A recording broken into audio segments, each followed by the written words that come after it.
How would I like to transform the economy? The economy is at the heart of our ecological degradation today, and the global economy is way too big. The reason for that is that the economy is built on human productivity and human innovation, but it doesn't account for the role that nature plays in our lives. Partha Dasgupta did this massive study in the UK last year, and he showed what the problem is. Nature performs all kinds of services without which we wouldn't exist, starting with plants. Before plants, the atmosphere was absolutely toxic. There was no oxygen in it. There was a lot of carbon dioxide and other things. It was plants that transformed the atmosphere into the oxygen-rich one we have today. And to this day, it's plants of the world and the oceans on land that are keeping the atmosphere at its supportable level.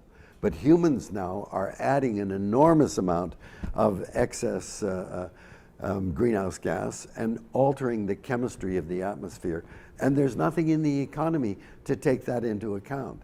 Nature, when something dies, it eventually is composted and returns to the soil. Soil itself is created by the carcasses of plants and animals. Nature is creating the soil. We're just mining the soil, using up that richness in order to pump up our industrial agriculture.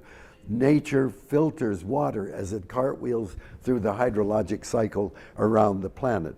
Vancouver, for example, gets all of its water from 3 watersheds surrounded by old-growth rainforest. When it rains, the water then percolates through the soil, filtered by tree roots, other plant roots, soil fungi, microorganisms, filter that water, and we can drink it. Nature does that. Nature is constantly keeping the planet habitable for us. And it's not even in our economy. It's not the fundamental foundation on which the economy, or any economy, is created. That's crazy. Internalizing the natural systems and natural services, of course, is one way to correct that. And there are many people working on green economies and how you internalize nature's services.